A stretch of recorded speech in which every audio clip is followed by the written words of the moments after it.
വളരെ പ്രധാനപ്പെട്ട ഒരു കാര്യമാണ് ഞാൻ ഇന്ന് സംസാരിക്കുന്നത്. എനിക്കത് ഉപകരിക്കും, തീർച്ചയായും നിങ്ങൾക്കും അത് ഉപകരിക്കും. ഇന്ന് വെള്ളിയാഴ്ച ദിവസം എന്റെ കുട്ടിക്കാലത്ത് വെള്ളിയാഴ്ച ജുമുഅക്ക് ഞാൻ പള്ളിയിൽ പോകുമ്പോൾ ധാരാളം പേർ വിശുദ്ധ ഖുർആൻ പാരായണം ചെയ്യുന്നതായി കാണാൻ കഴിഞ്ഞിരുന്നു. അവരുടെ ഖുർആൻ പാരായണത്തിന്റെ ശബ്ദം റോഡിലേക്ക് തന്നെ, പള്ളിയിലേക്ക് എത്തുന്നതിന് മുൻപ് കേൾക്കാമായിരുന്നു. ഇന്ന് കുറെ കാലമായിട്ട് ആ രൂപത്തിലുള്ള ഓത്ത് കേൾക്കാൻ സാധിക്കുന്നില്ല. സൂറത്തുൽ കഹ്ഫ് പാരായണം ചെയ്യുന്നവരായിരുന്നു അന്ന് പള്ളിയിൽ വന്ന വിശ്വാസികൾ. വളരെ സുന്ദരമായി, വളരെ പ്രായമുള്ളവരും കുട്ടികളും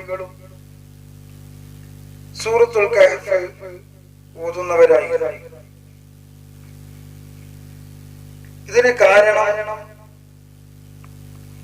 വെള്ളിയാഴ്ച ദിവസം സൂറത്തുൽ കഹ്ഫ് പാരായണം ചെയ്യണമെന്ന അഷ്റഫുൽ ഖൽഖ് സല്ലല്ലാഹു അലൈഹി വസല്ലമ തങ്ങളുടെ നിർദ്ദേശം. നബി സല്ലല്ലാഹു അലൈഹി വസല്ലമ തങ്ങൾ സൂറത്തുൽ കഹ്ഫ് ഓതണമെന്നും അതിന് വലിയ പ്രതിഫലമുണ്ടെന്നും നമുക്ക് പഠിപ്പിച്ചിട്ടുണ്ട്. من حفظ 10 آيات من أول سورة الكهف عصم من الدجال.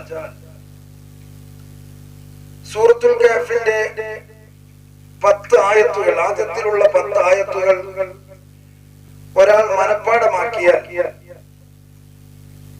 ദജ്ജാലിൽ നിന്ന് രക്ഷയുണ്ട്, കാവലുണ്ട് എന്ന് നബി സല്ലല്ലാഹു അലൈഹി വസല്ലം തങ്ങൾ പറയും.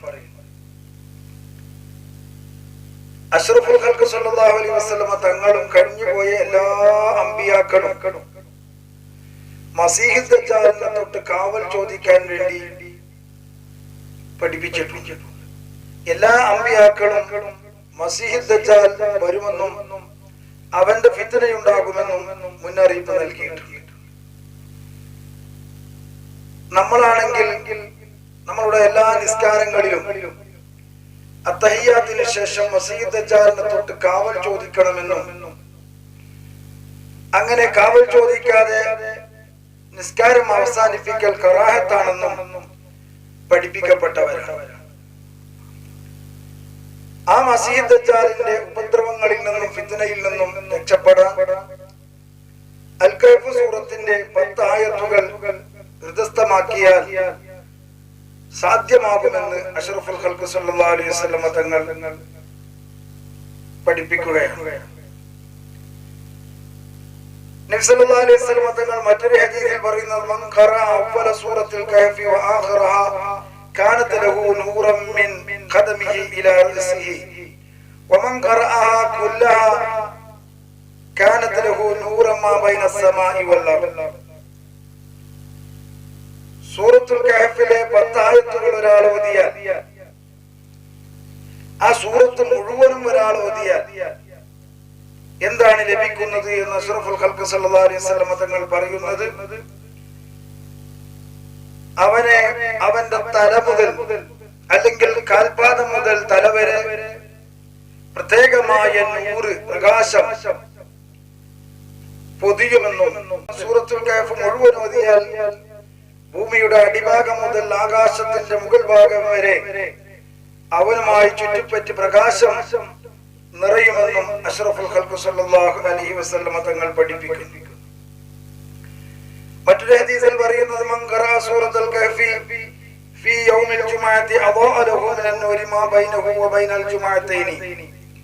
ഒരു ജുമുഅക്ക് സൂറത്തുൽ കഹ്ഫ് ഓതിയാൽ അടുത്ത ജുമുഅ വരെ പ്രത്യേകമായ അല്ലാഹുവിന്റെ നൂറ് അവനെ പൊതിയുമെന്ന് അഷ്റഫുൽ ഖൽഖ് സല്ലല്ലാഹു അലൈഹി വസല്ലം തങ്ങൾ പഠിപ്പിക്കുകയാണ്.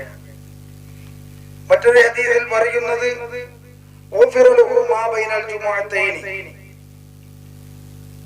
അൽ കഹ്ഫ് സൂറത്ത് ഒരാൾ ഒരു ജുമുഅക്ക് ഓതിയാൽ അടുത്ത ജുമുഅ വരെയുള്ള എല്ലാ ചെറുപാപങ്ങളെയും അല്ലാഹു തആല പുറത്തു കളയുമെന്ന് അഷ്റഫുൽ ഖൽഖ് സല്ലല്ലാഹു അലൈഹി വസല്ലം തങ്ങൾ പഠിപ്പിച്ചു.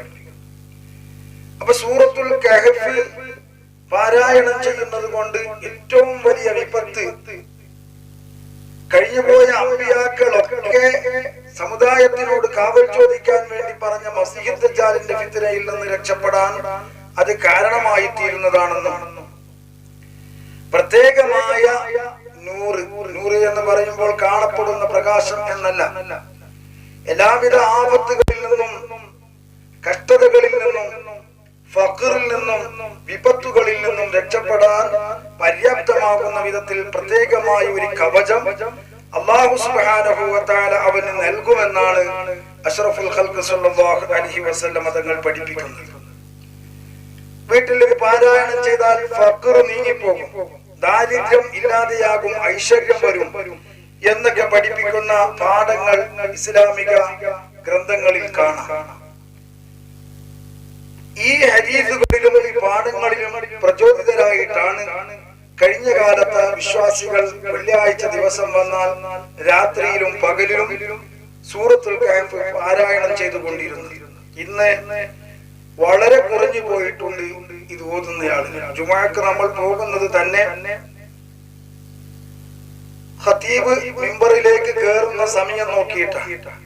നിസ്കാരം സലാം വീട്ടിയാൽ പല നാടുകളിലും ആളുകൾ ഇറങ്ങിപ്പോകുകയാണ്. ദുആക്ക് വരെ നിൽക്കാതെയാണ് പല നാടുകളിലും ആളുകൾ ഇറങ്ങിപ്പോകുന്നത്. വളരെ ഗൗരവത്തോടെ നമ്മൾ ആലോചിക്കണം. അതിപ്രധാനപ്പെട്ട ഒരു ദിവസമാണ് വെള്ളിയാഴ്ച. ഖുതുബക്ക് മുമ്പ് മുഅദ്ദിൻ മഅശറ വിളിക്കുന്നത് നിങ്ങൾ കേട്ടില്ലേ? അൽ ജുമുഅത്തു ഹജ്ജുൽ ഫുഖറാഇ വൽ മസാകീൻ വഈദുൽ മുഅ്മിനീൻ. ജുമുഅ എന്ന് പറയുന്നത് പാവപ്പെട്ട ആളുകളുടെ പെരുന്നാളാണ്, ഹജ്ജാണ് എന്നൊക്കെയാണ് മുഅദ്ദിന് മഅശറ വിളിക്കുന്ന സമയത്ത് പറയുന്നത്. ആ ഒരു വെള്ളിയാഴ്ച ദിവസം, അതിപ്രധാനപ്പെട്ട ദിവസം, സൂര്യൻ ഉദിക്കുന്ന ദിവസങ്ങളിൽ വെച്ച് ഏറ്റവും ഹൈറായ ദിവസം വെള്ളിയാഴ്ച ദിവസമാണെന്ന് അഷ്റഫുൽ ഖൽഖ് സല്ലല്ലാഹു അലൈഹി വസല്ലം തങ്ങൾ പഠിപ്പിക്കുമ്പോൾ, ആഴ്ചയിൽ ഒരു ദിവസം നമുക്ക് ഇബാദത്തിനായി പ്രത്യേകമായ ആ ഒരു ദിവസം ജുമുഅ നിസ്കാരവും പ്രാർത്ഥനയുമായി അല്ലാഹു തആല നിശ്ചയിച്ചപ്പോൾ വിശ്വാസികളെ ആ ഒരു ദിവസത്തെ അതിന്റെ പ്രാധാന്യത്തോടെ കാണാൻ നമുക്ക് സാധിക്കുന്നില്ല എന്നത് വളരെ കഷ്ടമല്ലേ? എന്തുകൊണ്ട്? ആ ഒരു ദിവസത്തിന്, വെള്ളിയാഴ്ച എന്ന ദിവസം എന്റെ ലീവ് ദിവസമാണ്, ആ ദിവസം മൊത്തത്തിൽ ലീവാക്കണ്ട. 1-1.5 മണിക്കൂർ വെള്ളിയാഴ്ചത്തെ ഇബാദത്തിന് വേണ്ടി നേരത്തെ പള്ളിയിൽ വന്ന് അൽ കഹ്ഫ് സൂറത്തും സ്വലാത്തും ഒക്കെ ചൊല്ലി ജുമുഅ ഖുതുബയിലും നിസ്കാരത്തിനും ശേഷമുള്ള പ്രാർത്ഥനയിലും അതാത് നാട്ടിലെ ഖതീബുമാർക്ക് നാട്ടുകാരോട് മഹല്ല് നിവാസികളോട് നടത്താനുള്ള ഉപദേശങ്ങളൊക്കെ കേട്ട് സാവകാശം ഒരു വെള്ളിയാഴ്ച ദിവസം അല്ലാഹുവിന് വേണ്ടി മാറ്റിവെച്ചാൽ എന്തുകൊണ്ട് നമുക്കത് ചെയ്യാൻ സാധിക്കുന്നില്ല? ഇത് നമ്മൾ ആലോചിക്കണം. വളരെ തിരക്ക് പിടിച്ച ജീവിതമാണ് നമ്മളുടെ. രാവിലെ എഴുന്നേറ്റത് മുതൽ ഉറങ്ങുന്നത് വരെ നമുക്ക് തിരക്കാണ്. ഈ തിരക്കിന്റെ ഇടയിൽ അല്ലാഹുവിന് വേണ്ടി നമ്മളുടെ ജീവിതം മാറ്റിവെക്കുന്നത് എപ്പോഴാണ്? അല്ലാഹുവിന് വേണ്ടി നമ്മളുടെ ജീവിതത്തെ ഉപയോഗപ്പെടുത്തുന്നത് എപ്പോഴാണ്? ഒരാഴ്ചയിൽ ദിവസത്തിൽ 5 തവണയായി 5 സമയങ്ങളിലായി അല്ലാഹുവിന്റെ മുന്നിൽ നമ്മൾ ഹാജരാകണം. അല്ലാഹുവിന്റെ മുന്നിൽ സംഭാഷണം നടത്തണം, മുനാജാത്ത് നടത്തണം. അല്ലാഹു നിശ്ചയിച്ചതാണ്. ഇത് നമ്മൾ ചെയ്യുന്ന രീതി തന്നെ വളരെ അപകടകരമാണ്. അതിന്റെ ശരിയായ രീതിയിൽ നമുക്ക് ചെയ്യാൻ സാധിക്കുന്നില്ല. ആഴ്ചയിൽ ഒരു ദിവസം അന്നാട്ടിലെ ഓരോ മഹല്ലിലെ നിവാസികൾ അവർക്ക് ഒരുമിച്ച് കൂടാൻ പറ്റുന്ന ഒരു ഇടം നമ്മുടെ നാടുകളിൽ പള്ളിയാണ്. ആ പള്ളിയിൽ ഒരുമിച്ച് കൂടി അല്ലാഹുവിനെ വാഴ്ത്തി ഇബാദത്ത് ചെയ്ത് ഉപദേശങ്ങൾ കേട്ട് പിരിയാൻ അല്ലാഹു തആല നിശ്ചയിച്ചിട്ടുള്ള ആ സമയത്തെ എന്തിനു നമ്മൾ പാഴാക്കി കളയണം? നേരത്തെ പള്ളിയിൽ വന്ന് സൂറത്തുൽ കഹ്ഫ് ഓതി, സ്വലാത്ത് ചൊല്ലി, ഖുതുബ ശ്രവിച്ച്, നിസ്കാരത്തിൽ പങ്കെടുത്ത്, ദുആയിൽ പങ്കെടുത്ത്, ശേഷമുള്ള ഉസ്താദുമാരുടെ ഉപദേശങ്ങളും ശ്രവിച്ചു പോയാൽ എന്തൊരു റാഹത്താണ്! എന്തിനാണ് തിരക്ക് പിടിച്ച് നമ്മൾ ഓടുന്നത്? ഇത് നമ്മൾ ആലോചിക്കണം. ജീവിതത്തിൽ മാറ്റങ്ങൾ വരണം. ഇന്നല്ലെങ്കിൽ നാളെ നമ്മളുടെ ജീവിതം അവസാനിക്കും. അല്ലാഹു തആല ക്ലിപ്തമായി നിർണയിക്കപ്പെട്ടിട്ടുള്ള ജീവിതമാണ്, ആയുസ്സാണ് ഓരോ ആളുകൾക്കും നൽകിയിട്ടുള്ളത്. എത്ര ആളുകൾ നമ്മുടെ ഇടത്തും വലത്തും മുന്നിലും പിന്നിലുമുള്ള എത്ര ആളുകൾ നമ്മെ വിട്ടുപിരിഞ്ഞു. എന്റെ പ്രിയപ്പെട്ട സുഹൃത്തുക്കളെ, അവരൊക്കെ ബർസഖിലാണ്, ഖബറിലാണ്. എനിക്കും നിങ്ങൾക്കും ആ ഒരു ഘട്ടം, ആ ഒരു അവസ്ഥ എപ്പോഴാണ് അല്ലാഹു തആല നിശ്ചയിച്ചത് എന്ന് നമുക്കറിയില്ല. അത് സംഭവിക്കും. അതിനു മുമ്പ് നമ്മൾ അധ്വാനിക്കണം. അല്ലാഹു തആല നമുക്ക് തന്ന ആയുസ്, ആ ആയുസ് വെറുതെയല്ല. ആ ആയുസ് ശരിയായ വിധത്തിൽ ചെലവഴിക്കാനാണ് അല്ലാഹു തആല നിശ്ചയിച്ചിട്ടുള്ളത്, നമ്മളോട് കൽപ്പിച്ചിട്ടുള്ളത്. നാളെ മഹ്ശറയിലേക്ക് എത്തിയാൽ ദുനിയാവിലെ ഈ ജീവിതത്തെ സംബന്ധിച്ച് തീർച്ചയായും ചോദ്യം ചെയ്യപ്പെടുമെന്ന് നമ്മൾ പഠിച്ചിട്ടുണ്ട്. വഅൻ ഉംരിഹി ഫീമാ അഫ്ന, നിന്റെ ആയുസ് നീ എന്തിന്റെ പേരിൽ ചെലവഴിച്ചു എന്ന് അല്ലാഹു തആല ചോദിക്കും, തീർച്ച. വഅൻ ശബാബിഹി ഫീമാ അബ്ല, നിന്റെ യുവത്വകാലം നീ എന്തിന്റെ പേരിൽ ഉപയോഗിച്ചു എന്ന് അല്ലാഹു തആല ചോദിക്കും. നമ്മളുടെ എല്ലാ ചലനങ്ങളെ കുറിച്ചും അല്ലാഹു തആല തീർച്ചയായും ചോദിക്കും. എന്തെല്ലാം സൗകര്യമാണ് അല്ലാഹു തആല നമുക്ക് തന്നുകൊണ്ടിരിക്കുന്നത്. ഈ സൗകര്യങ്ങളെല്ലാം തന്നിട്ട് അല്ലാഹു തആല നമ്മളോട് ഇബാദത്ത് ചെയ്യുവാനും അവൻ അനുസരിച്ച് ജീവിക്കുവാനും അല്ലാഹു തആല നമ്മളോട് കൽപ്പിക്കുമ്പോൾ അത് തിരസ്കരിച്ചുകൊണ്ട് നമ്മൾ തിരിഞ്ഞു കളയുന്നത് വളരെ വലിയ അപകടമാണ്. പ്രിയപ്പെട്ട സുഹൃത്തുക്കളെ, നമ്മളുടെ ജീവിതം പാഴായി പോകരുത്. നമ്മൾ ദുഃഖിക്കുന്നവരായി പോകരുത്. ഒരു നാൾ നമ്മളുടെ ജീവിതം അവസാനിക്കുന്ന ആ ഘട്ടം, അവസാന വേള, ദുനിയാവിൽ നിന്ന് പിരിഞ്ഞു പോകുന്ന അവസാന ഘട്ടം, ആ ഘട്ടത്തിലേക്ക് എത്തുമ്പോൾ വിശുദ്ധ ഖുർആനിൽ പറഞ്ഞതുപോലെ ഒരു സെക്കൻഡ്, ഒരു അര സെക്കൻഡ്, ഏതാനും സെക്കൻഡ്, ഒരു വളരെ ചുരുങ്ങിയ സെക്കൻഡ്, പടച്ചവനെ നീ എന്നെ പിന്തിച്ചാൽ ഞാൻ സൽക്കർമ്മങ്ങൾ ചെയ്യുമായിരുന്നു എന്ന് പറയുന്ന അവിശ്വാസികളായ ആളുകളെ സംബന്ധിച്ച്, തോന്നിവാസികളായ ആളുകളെ സംബന്ധിച്ച് വിശുദ്ധ ഖുർആനിൽ പറയുന്നു, അത്രക്കാരിൽ നമ്മൾ പെട്ടുപോകാൻ പാടില്ല. നമ്മളുടെ സമയങ്ങളെ പാഴാക്കി കളയരുത്. നമ്മൾ ആലോചിക്കണം, നമ്മൾ ഒരു സെക്കൻഡ് പോലും അനാവശ്യമായി വെറുതെ ഇരിക്കരുത്. വെറുതെ ടൈം പോകുന്നില്ല എന്ന് ചിന്തിച്ച് നമ്മളിൽ പലരും ഇരിക്കാറുണ്ട്. അങ്ങനെ ഇരിക്കരുത്. ഇരിക്കാനുള്ളതല്ല, വെറുതെ ഇരിക്കാനുള്ളതല്ല നമ്മളുടെ ജീവിതം. നിർണയിക്കപ്പെട്ട ചുരുങ്ങിയ ജീവിതമാണ് ഈ ജീവിതം. ഇരുന്ന് സമയം കളയാനുള്ളതല്ല, വേറെന്തെങ്കിലും ചെയ്ത് സമയം കളയാനുള്ളതല്ല. നമ്മൾക്ക് ഒന്നും ചെയ്യാനില്ലെങ്കിൽ ദിക്ർ ചൊല്ലാം, ഖുർആൻ പാരായണം ചെയ്യാം.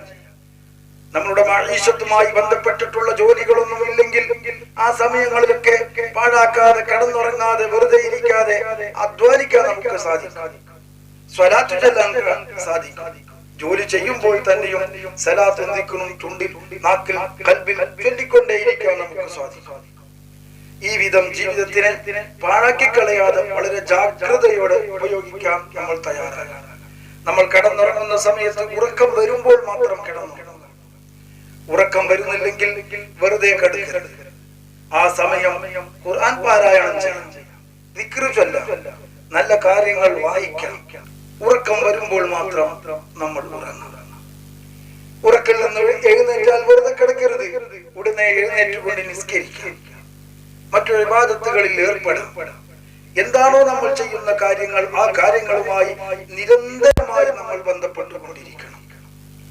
അപ്പോഴൊക്കെയും അള്ളാഹുവിന്റെ വിധിവിലക്കുകൾ ലംഘിച്ചു കളയാതെ അള്ളാഹുവിനെ ഓർത്തുകൊണ്ട് ജീവിക്കാൻ എന്റെ പ്രിയപ്പെട്ട സുഹൃത്തുക്കളെ, ഞാനും നിങ്ങളും തയ്യാറാണ്. ഇന്ന് നമ്മൾക്ക് കേൾക്കാൻ ഇഷ്ടം, ചർച്ച ചെയ്യാൻ ഇഷ്ടം, വായിക്കാൻ ഇഷ്ടം വിവാദങ്ങളും തർക്കവിതർക്കങ്ങളും.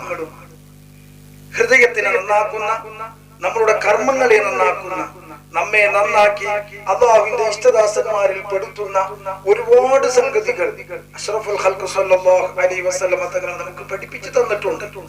അതുമായി ബന്ധപ്പെടുവാനോ അത് മനസ്സിലാക്കി ജീവിക്കുവാനോ നമ്മൾക്ക് സമയമില്ല, ഒരുക്കമില്ല, നമ്മുടെ മനസ്സതിനെ സമ്മതിക്കുന്നില്ല.